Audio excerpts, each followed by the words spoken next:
Hey everyone, welcome back to Corporate Decoder, the place where we make sense of corporate filings. Today, we're diving into a report from Scinai Immunotherapeutics, a company with a name that sounds like it belongs in a sci-fi movie. But don't worry, I'll be your translator as we decode what's actually happening. This report has more twists than a DNA strand, especially concerning money. This is an amendment to a previous filing, so it's like adding a chapter to a book already in progress. The main characters in our story are Scinai, an Israeli biopharmaceutical company, and YA Limited, a Cayman Islands investment firm. The headline, YA could potentially sell over 3 million of Scinai's American depository shares. Each of those ADSs represents a whopping 4,000 ordinary shares. This whole situation revolves around what's called a standby equity purchase agreement. Think of it as a financial safety net. YA commits to buying up to $10 million in Scinai shares, but only if Scinai asks them to.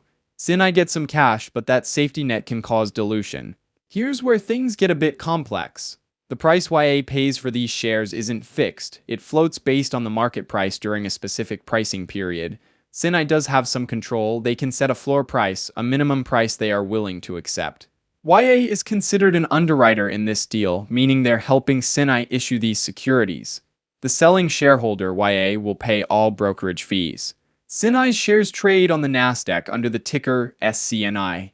It is very important to see that the last report sale price is $3.28. Speaking of complexities, remember that all investments come with risks. One of the biggest risks in this specific situation is uncertainty. It's impossible to know exactly how many shares Scinai will sell to YA or how much cash they'll get in return. All those shares will be registered by YA to be resold back to the market. This is a major dilution risk. There's also the risk that YA selling a large number of ADSs could drive down the share price, making it harder for Scinai to raise money in the future. The market can react to a substantial seller, so even just the fear of YA selling can cause a drop in stock. Scinai's management has a lot of freedom in how they use any cash they get from YA, meaning they could invest in a way that doesn't benefit investors. And there's this big item, as stated in the document. Scinai is a development stage company with a history of losses. This means they are not currently profitable, don't expect to be anytime soon, and it might eventually need to wind up, that is to stop its business and operation. Even bigger, their auditors have included a going concern reference in their financial statements. This is like a warning flag saying there's significant doubt about Scinai's ability to stay in business. They need more cash to keep operating, and there's no guarantee they'll get it. Scinai also faces the risk of being delisted from the Nasdaq stock exchange. The report stated there is a material adverse effect from a delisting on their business. Operating in Israel also brings its own set of challenges. Current and ongoing war in Israel could affect operations. Drug development has long timelines with expenses and risks. All of this could significantly harm the business. And of course, the company is impacted by external factors like changes in the pandemic landscape. They've suspended development of a COVID-19 treatment and are unlikely to continue unless they find a partner. Even the outstanding warrants options to buy shares could impact the stock price if those holders decide to convert their shares. This could further put downward pressure on the stock. Jumping over to the financials. Scinai's cash position is pretty tight, only $3.1 million as of June 2024. They've been losing money, $4 million for 6 months ended June, and $9.7 million for the year before. That is a clear trend. The purchase agreement with YA could help with the funding and liquidity, but even with that, there are many risks. Scinai is placing a big bet on nanoabs targeting IL-17, starting with psoriasis and psoriatic arthritis. While they signed this agreement June 2023, there is also a lot of competition in this market from competitors with more resources. And one more thing to add in the soup.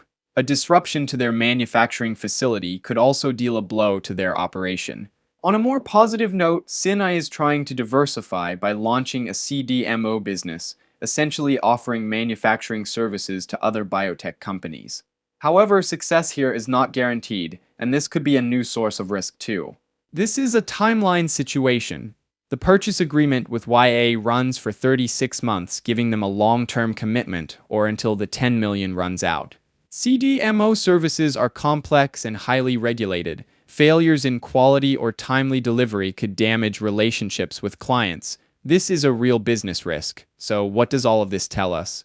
Scinai is a company trying to reinvent itself, and its recent steps are a CDMO operation and focus on nanoabs, particularly for autoimmune diseases. The company has good people and good lab, but its financial situation is very fragile. It needs a partner for the COVID treatment and faces competition. The standby agreement with YA gives Scinai a potential lifeline, but also adds a lot of uncertainty and risk for current shareholders. I'd say there are more downside risks than upside opportunities. It may be too early to say that Scinai is a good investment at the current time. Thanks for decoding with me today. If you found this helpful, please like, subscribe, and let me know in the comments which company we should investigate next.